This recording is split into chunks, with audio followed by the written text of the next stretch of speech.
So Sir John Paul, pakita ko lang po sa inyo yung unit nyo. So ito po siya. Ayan, pakita na. So ito na po siya, sir. So ayun po yung hammer roller. Ito po yung guide rod na steel with bearing tsaka buffer. Fixed barrel ni Imperial Custom. Then yung chamber, then yung medyo mahigpit kasi tayo. Inner barrel. So ayan. So pakita ko lang po sa inyo na so ayan siya. Then ito na siya. Kapag maglalagay kayo ng oil, sir, is dito lang po maglalagay. Isang drop lang po dito sa recoil guide rod. Isang drop lang po sa dulo. Kasi i-spread nyo po yan. And then dito, maglagay po kayo ng drop dito sa kamay. Sa daliri pala, sorry. Tapos ilagay nyo po dyan. And then, yung 4 point.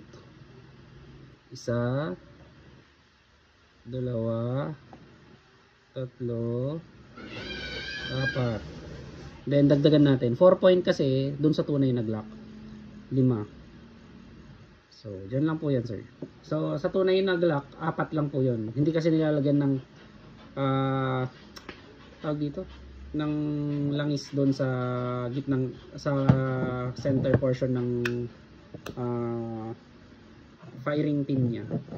So pero dito sa airsoft nilalagyan po yun. So ipakita ko lang sa inyo kung gaano kahigpit, sir. Kapag ilalagay nyo ulit, hawakan nyo dito sa may guide rod, tapos saka nyo ganyan.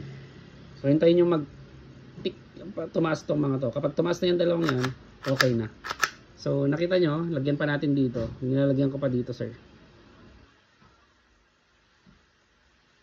Isang drop lang din. So ayan siya, sir. Hindi siya umaalog. Kita nyo. Ayan, hindi siya umaalog. So fixed barrel. Tapos hindi nyo kailangang lagyan ng oil dito sa nozzle. Kasi kapag pumasok ng oil doon sa chamber, papangit na yung accuracy ng unit. So try natin, sir. Try lang natin lagyan ng gas ito. So walang gas. Kapag malamig na malamig itong magazine, sir, wag po kayo maglalagay ng gas. Ay, wag niyo pong gagamitin. Hintayin niyo po siyang mag-warm. So kapag maglalagay kayo ng gas, sir, ito po. Sana. Dito po siya, ito po yung sundan yung diretso. So ganyan po siya. Hindi po dapat nakapaganon.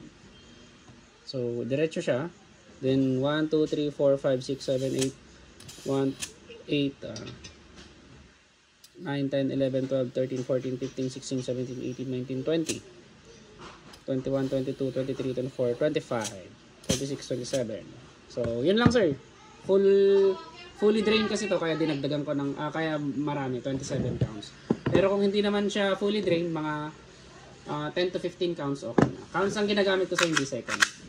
So ayan siya, sir. So try natin i-chroma. Baba ko lang ito, mga silicone oil to, sir. Mga silicone oil. So try natin i-chroma, sir. 0.25 grams. Gamitin natin. Nahulog ang aking stand. 0.25 grams.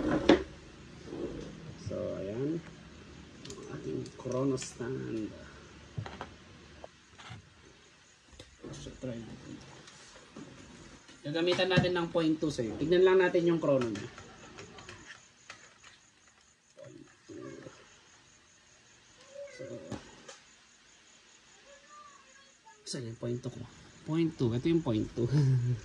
0.2. 0.2 ang ginagamit ko sa chrono, sir. Hindi 0.23. So try natin mga initial chrono is 5 shots. Ano na? So ayan siya. So subukan natin. For Sir John Paul of Iligan City, VG17 Gen 3 with chamber upgrade, inner barrel, outer barrel, and the guide rod and hammer roller. We're using 0.2 gram BBs and puff dyno 12 kg. Firing! 408, 397, 391, 387, 383. So nag-slide lock siya. So ayan sir, magsisettle to sa 370 to 380 later on. Bago pa lang kasi, kaya medyo mainit yung coin. Tsaka puno yung gas. Yung magazine pala. So kapag nag-lock siya sir, is ayan, hilain nyo lang to. Huwag nyo lang ibaba para hindi mapudpud tong dalawa. Hilain nyo lang ganito. Tapos hammer down lagi para hindi manghina yung hammer spring. Kapag nanghina yung hammer spring sir, bababa na yung FPS. And then ito yung extra buffer nyo sir. Kapag nasira yung buffer, meron kayong tatlo pala extra. Tatlong extra. Apat kasi yan dati. So may tatlong extra. So pag nasira, meron pa isa. Pag nasira naman, so meron pang dalawa. So babalik yan sa inyo sir. Yun sir, yun na yung FPS test niya. So pinakita ko na rin sa inyo kung paano yung yung paglagay ng oil. Yun lang ilalagyan sir. Wala naman masyadong nilalagyan sa oil. Sa tunay na Glock, halos pwede mo nga lagyan ng walang oil sir. Kasi ayaw ng Glock ng oil.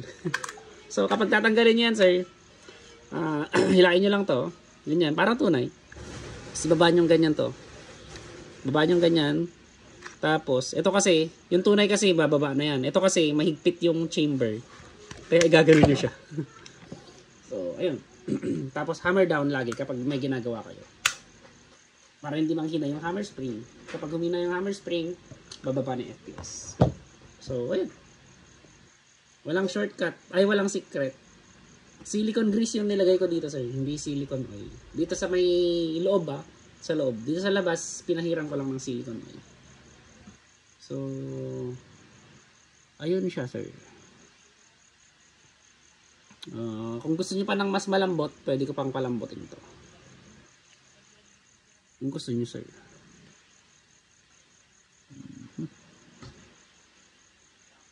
Yun po siya. Thank you very much Sir John Paul. Bukas ayusin ko yung patama niya. Thank you very much po.